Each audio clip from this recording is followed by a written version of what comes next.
Hello, everyone. Welcome to another episode of What's in Your Cup Conversations. I am your host, your favorite life balance and confidence coach, Consuela Nicole. And I can tell you that you are in for a treat today. Good evening, everyone. No matter if you are on the East Coast, the West Coast, the Central Coast, across the international waters, I welcome each and every one of you. I'm gonna be honest, right? You may get a little tongue tied and a little tongue twisted today. Um, yo, I'm just be honest. I already got my Kleenex ready because I think this one gonna make my eyeballs sweat. She is. I see you, Dr. Omega Auntie. Thank you for joining us today. Jessica, hello. Miss Americas, thank you for joining in. Lo Shannon, I see you. Thank you. We are going to get started here in just a moment. But I want to thank you guys for going on this journey with me. So I want to explain to you, right? Of course, we're talking about what's in your cup. Right now, I have water because them vocal cords right now, they tested me today. They've been testing me today. However, we're not going to talk about the physical cup or the cup we're drinking. Today we are talking about the mental cup, the emotional cup, your internal cup. And baby, let me tell you, our guest today, she is ready to unpack some things. She is ready to tell you what she currently has in her cup and most importantly, what she had to take out of her cup. Because she told me she had to turn that cup upside down and started a new one. She pieced some stuff back together. But you know what? I'm going to let her tell her story because can't nobody tell her story like she can.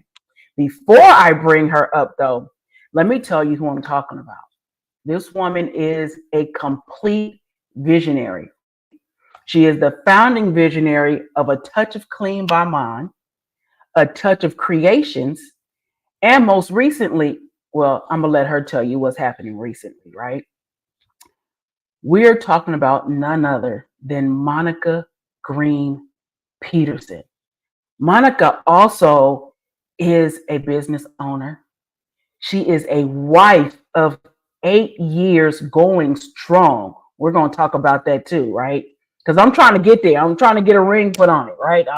So I need to know what she did to get that ring and keep that ring. So we're going to talk about that too. But one of the things that's most near and dear to my heart, she's a Gigi, y'all. She's in the grandma club. Y'all know I'm in the grandma club. I'm not a Gigi. I'm a Nene, right? I'm a Nene. So we're going to talk about them grandbabies. But there's definitely a whole lot more to this woman. I call her my friend. I call her my sister. Ladies and gentlemen, please welcome none other than the queen herself. This is Monica Green-Peterson.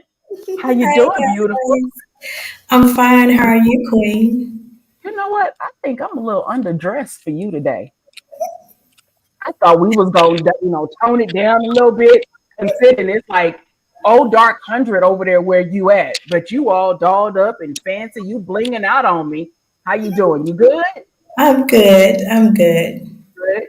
Well, first of all, I want to say thank you very, very much for joining me on episode 2.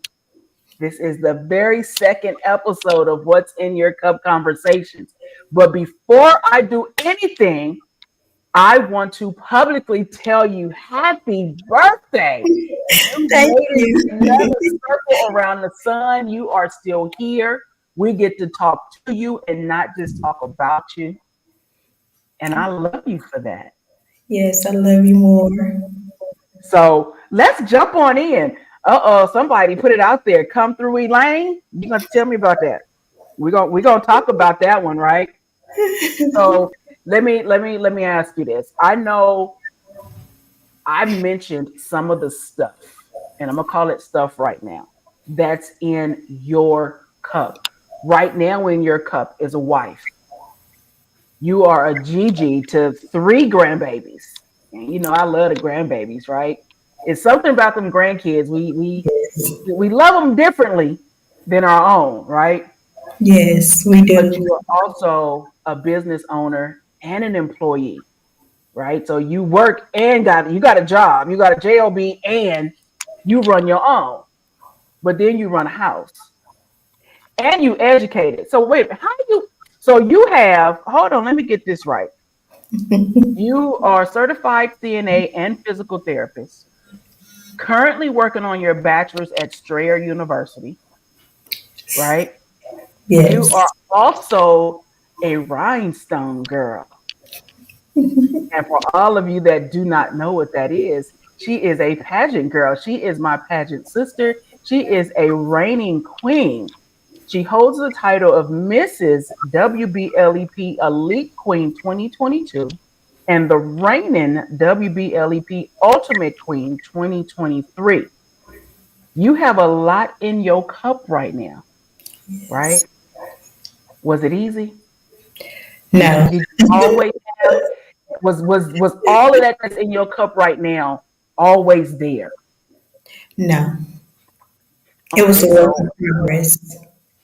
I it was had a to work. work. I had to work to get Okay, it. Yes. okay, so let's talk about that. You had to work to get it. What did you have? So prior to now, who was Monica? Who was Monica? I Who was was she this before? little stubborn, tomboyish little girl that wanted to do everything that the other kids was doing. I was a straight tomboy. I never would have thought I would have been in heels and makeup and flashy. I was a straight tomboy. I love sports. I loved jumping ditches, climbing trees. I was a straight tomboy. I love to dance. So I did not see this coming. I really didn't. Wait a Um, minute. Wait. You mentioned tomboy. You mentioned dance. But one thing I didn't, right, I don't believe it either, right? We gotta, I don't believe it, right? Let me tell you why I don't believe it, Dr. Johnson, is because one thing I did not mention about your cup that I'm about to go and put it out there, you're also a PK, right? And for yes. all of you that do not know, a PK is a preacher's kid. So explain to me, how are you a preacher's kid, right? And you being a tomboy. Because my perception, probably the perception of a lot of people, the preacher's kid, you on the front pew, you walking around with your Bible in hand. Yep, I keep it. You walking around with your Bible in hand, right? Is that not the case? Tell me about I that. yes, I am a pre-K. My dad was the holiness preacher, the late Reverend M.L. Green. Um, and he did not like pants. He didn't like shorts. So I was always in dresses and skirts. So every chance I got to put on pants and shorts, trust me, I did it. When I was a child, as a child, you did what your parents say. So I really didn't have such a say so of it. But being a child, I snuck and did it anyway. Did I get caught? Yes, I did. That was just the inner child in me. Um, What was it like? Dancing. What was it like growing up as a PK? Being watched, because you were being watched not just by the Yes. adults but by the I kids. hated it. I hated it back then because I wanted to do what the other kids did. I wanted to go to the dances. I wanted to go to prom. I wanted to do different things that the other kids was doing, especially in my neighborhood. But because my dad was a holiness um, pastor, he didn't allow me to do it. And back then, I did not understand. I did not understand why I couldn't listen to certain music, why I couldn't watch certain things on TV. I did not understand it. But sitting here at 47, I understand it. At the age of 25, I had to go back and tell my dad, Thank you for instilling it in me. And believe it or not, I love to wear skirts and dresses more than pants and shorts now. Matter of fact, I don't even put on shorts that much. And if I do, trust me, they not above my knees, but under my knees, capris. Not the So 2 inches it below. stick with you. Because I get it now. It was necessary. It was necessary for my dad to teach me that and instill that. Okay. Not to go to everybody's house. I understand it now with my kids and my grandkids. Everybody ain't good parents. Yeah. I'm gonna say it So again. Everybody ain't good parents. So no, I they was not. not allowed to go and sleep in it in everybody's house. I was Right. not allowed to attend some slumber parties. That's just how Okay. strict my dad and my mom was on me. And I Okay. thank you So for it. I we do. go we gonna flip the script just a tad bit, right? We gonna flip the script just a tad bit. I know you have been through a lot, Mhm. right, in your life. You've been on some journeys that some people have not done. They cannot phantom. They cannot even imagine. Okay, but there was a point in your life where you had to say enough was enough. Right? You had to say enough was enough. Looking at this picture to the world, you was beautiful. Everything was happening perfect. You were blessed. What was going on inside your head during this? Whew. I was telling myself, okay, now's the time to get it together. You've played around. You've did everything that everybody else wanted you to do. It's mud time now. Whatever you want, whatever you need to get done, whatever you need to accomplish. Now it's that time. So when I you had say you the was dealing with confidence. everybody else, okay, I hold did on. it You for said you was dealing with what does everyone, that mean you was doing for everybody else? What is that? everyone What did else. that look like to you? That mean not telling people no, ripping Okay. and running, walking in the house, putting keys down, turning back around, walking back out the door because someone needed mud. Can you do this? Do you mind doing that? Hey, can you go see about such and such? Hey, such and such happened. They're asking for you. So I did everything that someone else wanted me or needed me, or I felt like they needed me. And I did it by running a So it's business. safe to say there was no boundaries for you. There was no boundaries because in my So you mind, I'm there was helping. no boundaries. In my mind, I'm helping. That's what we're supposed to do. Um, and I had to learn to say no. I had to learn to say no. How hard was that for you to say no?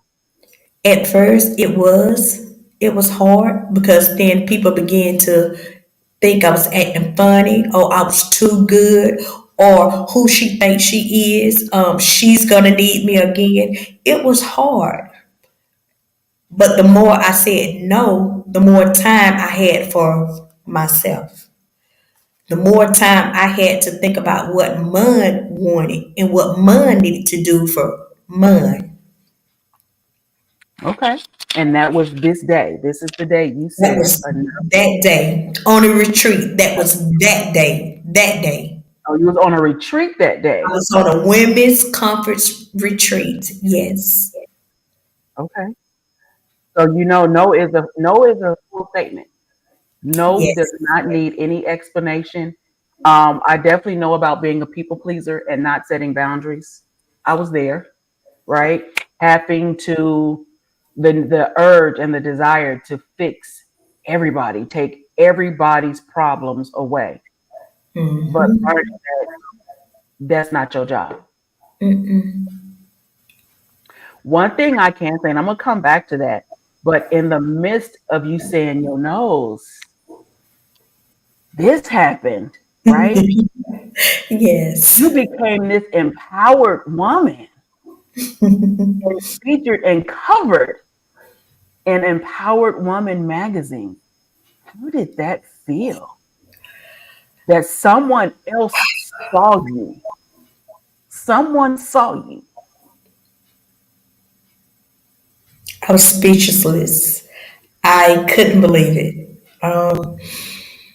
If you keep your head down and you work and you work, you never know who's watching. And I've said that 1,000 times, and I hear it. All eyes on you. They're watching you.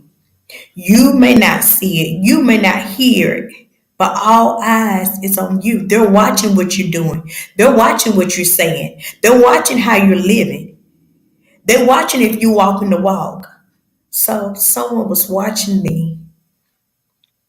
So I let's understood talk about the whole work I put in. let's talk about walking that walk, right? With you being a PK, right? I grew up in the church. I'm definitely not a PK, nowhere near. But I was that kid in the front pew, laying on the front pew 3, 4, 5 times out the week, right? I can quote the Bible for you, front to back, in and out, whole 9 yards, because that's what my family had me. I also grew up in a household of what happens in this house stays in this house, but also with pray about it and let God handle it. How would you or how did you explain to people? Because I know you are truly a believer in prayer. You are a true believer in the Bible, but you're also a believer in doing the work, right? Because as we all know, faith without work is dead. How do you explain to people that yes, you do pray about it? Because you had to transition from, I'm gonna call it old school thinking to new school thinking, right? Old school thinking is pray about it, leave it up to God, God gonna fix it, right? But now we understand that God got certain things into place to help us along the way, from counselors and therapists, and we got to get out and do the work because it's not going to get delivered by Amazon to the front door, right? How do you battle that to get people to understand? Because I know you still going. You still going. Matter of fact, there's a saying that you use before you do anything. What is that? Always pray before you move and never move before you pray. And nowhere in there do you say sit still. So what does that look like when because I know you had to battle that, right? You prayed about it, but you had the older generation saying, well, Monica, you prayed about it, leave it alone, let God do it. What was your response? How do you respond to that? I did pray about it, but In the midst of you praying, you have to understand and you have to be able to hear God's voice. So, in order for you to hear and recognize God's voice, you have to have a personal relationship with God. 2022, always pray before you move and never move before you pray. Sometimes we can move too fast. Sometimes mhm. we move because of how people make us feel or because we feel sorry for people. So we're quick to move, and sometimes God just want us, no, no, no, seek me first. Because sometimes people can disappoint us. People can cause us to go down the wrong path. People can cause us to get up and stuff. But if we just wait on God, and God will shield us from some of this, because we might be trying to go left, and God wants us to go right. And that's hard. So That's hard. always seek God first, because if you seek Him first, He will shield and protect you from a lot of things. And I had to learn that the hard way because I moved too fast and people caused me to be disappointed in them. And I was asking, well, I tried to help. Why did they do me that way? God said, because you moved too fast. Well, God, I was trying to help. What cross did you die on? That's what God told me. Who are you? Mm-hmm. Always pray before you move and never move before you pray. Because if you pray to God, He's going to direct your path. He's going to give you the direction that you need to travel. He's going to let you know who to help and who to back off from. Yeah, very true. Very true. So one of the things that has always been near and dear to your heart is the fight for breast cancer. Can you explain why? Breast cancer running in our family, both sides. It runs in our family. And when you lose someone to breast cancer, it, it does something to you.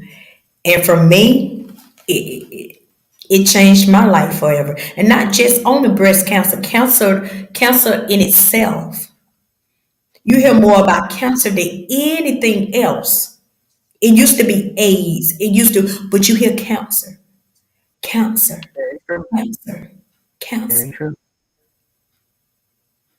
And people don't go get checked. Special our culture, we don't go get checked like we're supposed to.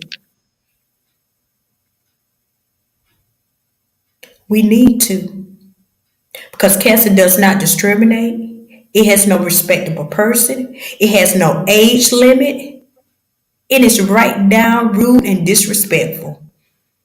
And if you're thinking you're safe, man, woman, boy, girl, you are not. And How by did me how did losing, cancer affect you? when you have a loved one that goes in the hospital and never come back, and you get a phone call saying that you need to come to another state, and you wonder why they're calling you.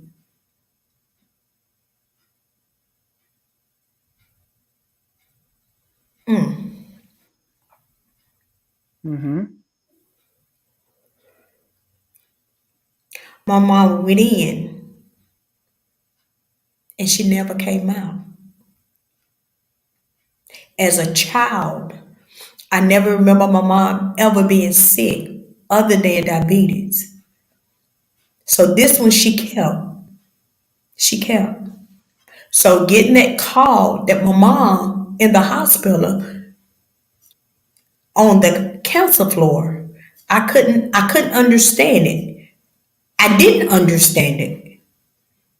Mm-hmm. And I asked when, why, how, what stage? Are you sure? What tests did y'all want? You know? And my mom was in the last stages. All those years. How long how long ago did she gain her wings? This year, Christmas, made 10 years my mom been gone. This year, 10 years. 10 years. The reason I asked that question, right? Your mother gained her wings 10 years ago. You've been married 8 years. So somewhere in the midst of everything you had to go through and everything you're going through and learning about this thing called breast cancer, you found love. You found love for somebody to love on you despite it all. And please forgive me because I forgot to get the picture of you and your wonderful family. But tell us about it. Tell me about that part of Monica Green. Monica Green. Um, Please. Tell me I about that part. I am married to Andre Peterson, tall, dark skinned, bald headed man. Um, uh, actually, I met him through one of our mutual friends, and it was just the smile. Um, we had so much in common. We vibed, you know. That staying on the phone late at night, knowing you got to get up first thing in the morning, 3 and 4 o'clock in the morning. You know, that's the time. Yes, Um, Okay. he has a smile that lights up any room. Pretty white teeth. Okay. Um, Some yeah. about it. We got you smiling from ear to ear. I love it. I love it. So my question, and I bring that up because you are a woman with many, many hats. And that is truly what's in your cup. You take your vow of marriage serious, right? You are in my generation. What can you tell this generation about staying married? And I say that because generations before us, right?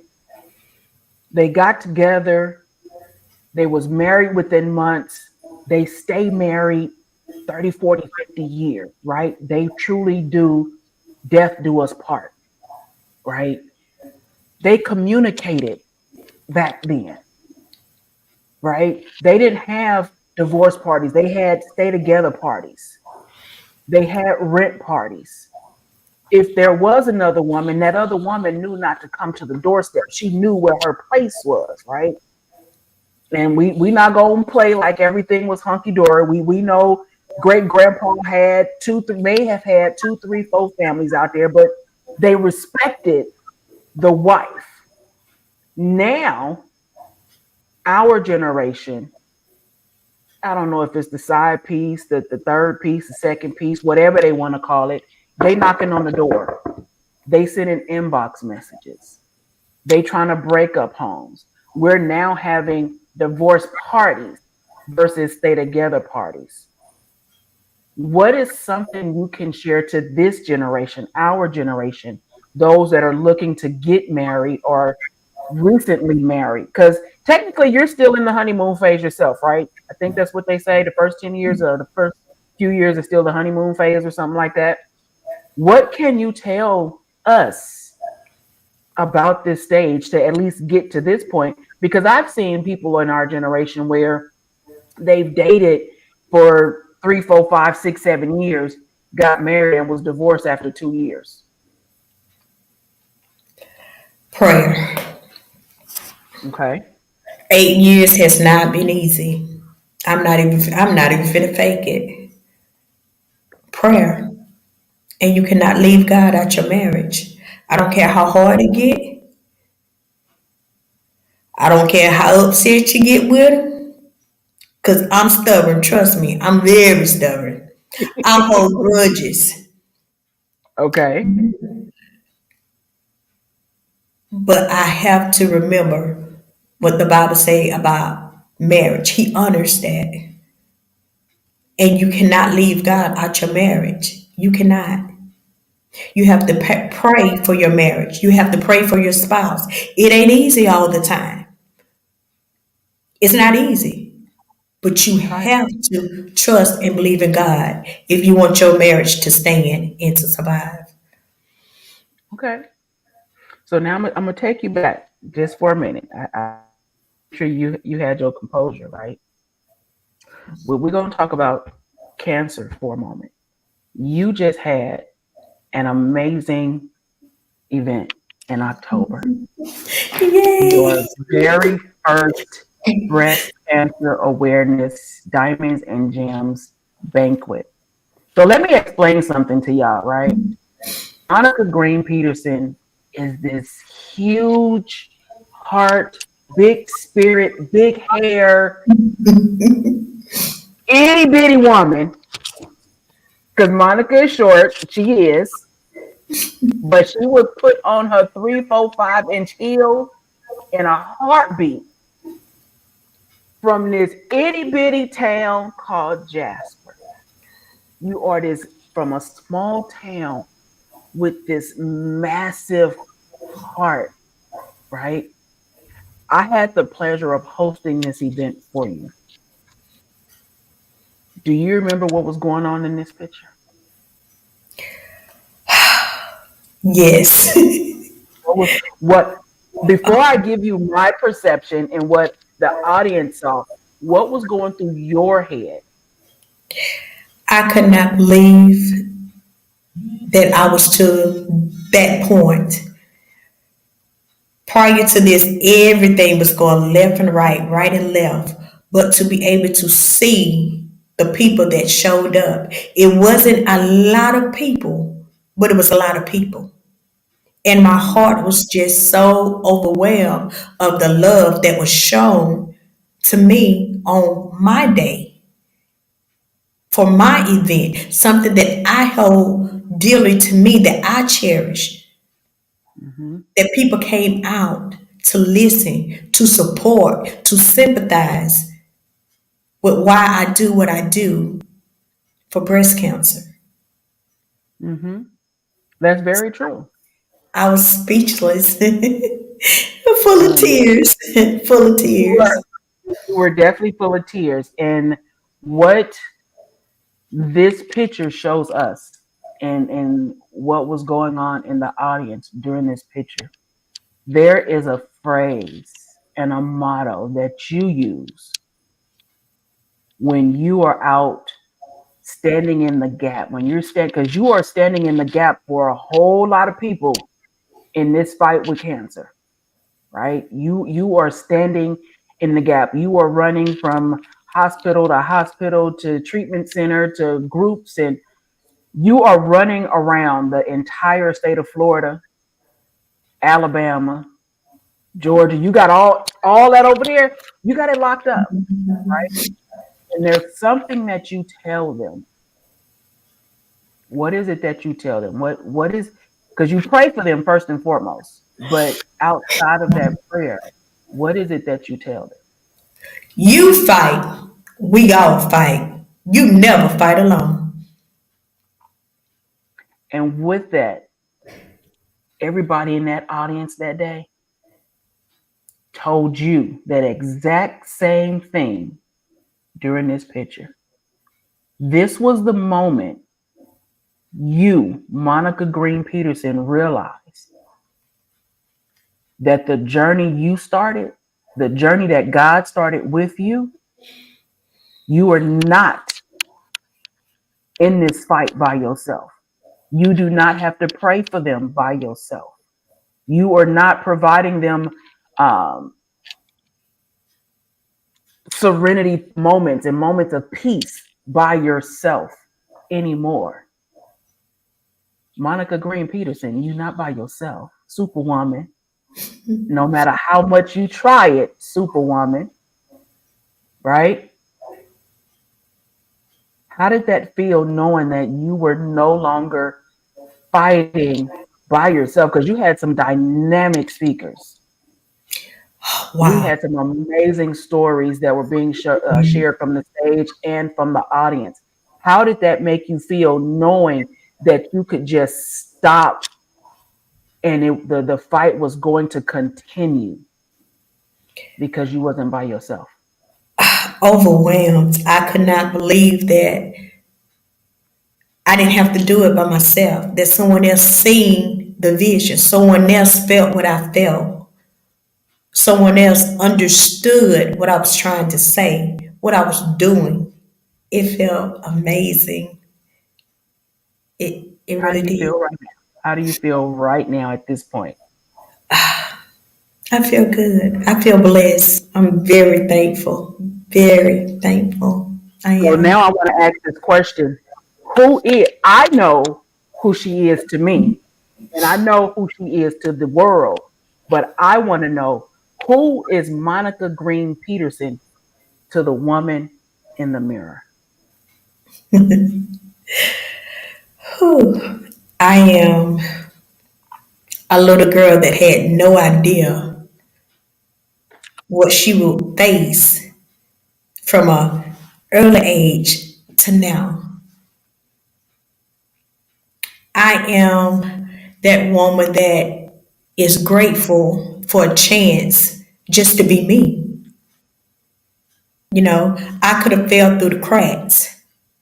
I could have lost my mind with everything that was going on with me from a child up to now. But I made it.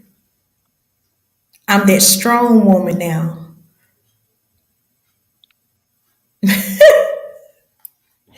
Wow. Woman,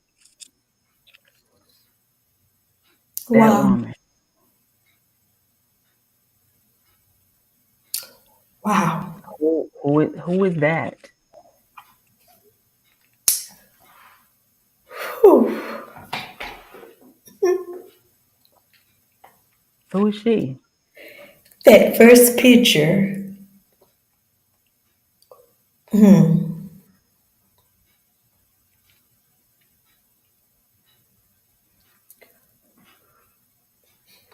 that that first picture was the very first day that I was adopted into the Green family. Little did I know that that day, that my life would change forever. I was no longer a statistic. I was no longer a has been. That day gave me hope for this day.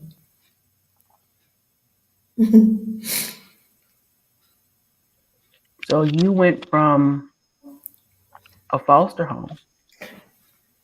Since you brought it up, because I wasn't gonna bring it up, but you went from a foster home, Yes, being a statistic as you call it, to a full-fledged family, a yes, I family did. full of love, siblings, extended family, like Yes, I a did. true family to the queen you see before you today. And I'm not just talking about pageant queen. I am talking a queen in her own right.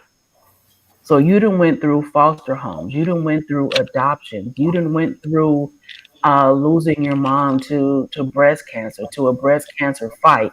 To matter of fact, you only have sons, so you are the only estrogen in your house. Correct? Yes, ma'am. Yes, I am. How does that feel to see these two side by side? Wow. To look at that picture. I've seen that picture 4 times. 4 times in Mhm. my life. But I still remember it as just though it happened yesterday. Um, just to know that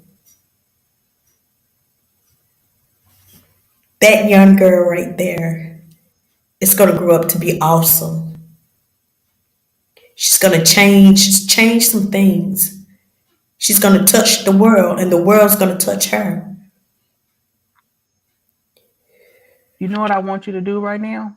I want you to talk to the children that are currently in foster care, that's either waiting on their forever home or those who have just been accepted or placed, is that the right word? Placed in their forever home.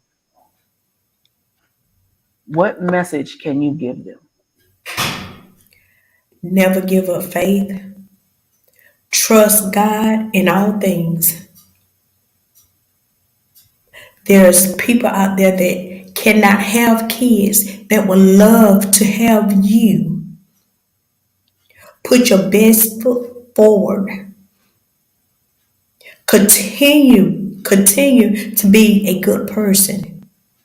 It's nothing to feel ashamed about. You did nothing wrong. Your time is coming.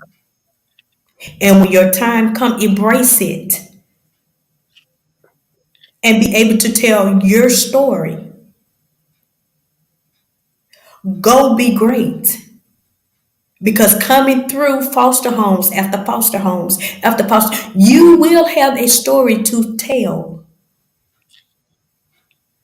You will. And What can you tell? Go ahead. when that time comes, be able to thank whoever adopts you. Let them know that you appreciate them, you love them for giving you a chance at life. Thank them. Now, what would you tell that forever family, or even not even just the forever family, but those families that are going through the process who do have foster children, no matter if it's, their forever home or their temporary home? What can you tell those families? God bless you. Thank you for opening your homes up to strangers. Thank you for having the love in your heart to want to make their lives better, a little easier. Thank you for taking them into your home and accepting them as your own, your angels. God bless you. God bless you. Final words for Monica Green-Peterson. Out of everything you have shared, and I know there is so much more to you that we're going to have to bring you back. I'm just telling you that now, right? But you've taken us on a journey from being in foster homes to finding your forever home, to growing up as a PK, to being a wife, a mother, a grandmother, a beauty queen, a pageant queen, a business owner, a forever student. What would be your words of encouragement to the world? What would you want them? How you want them to remember you?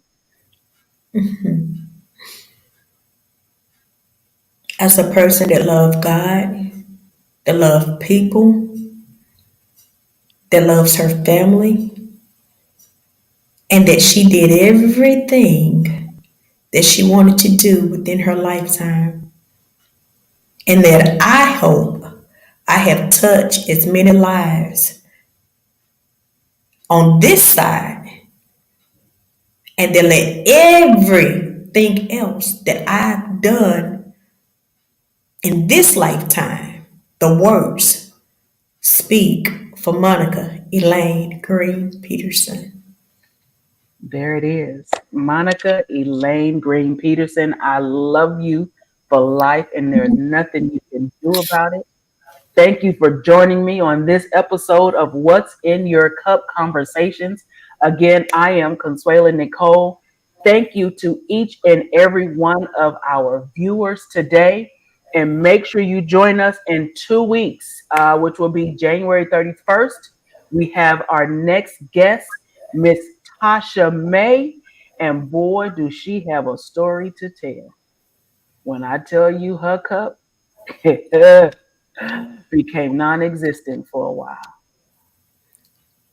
But I want to say I love you to each and every one of you. Make sure you share these videos across all your platforms because you truly never know what your neighbor is going through. You never know whose prayer this particular video can answer. Someone is waiting to hear Monica's story, and it may have to come from you. So make sure you share this video. It is currently streaming from all across Facebook, LinkedIn, and YouTube. So if they tell you that they're not on social media, send them over to YouTube. Okay. Until next time, everyone, have a good night, and we will talk to you soon. Hey, Night. good night.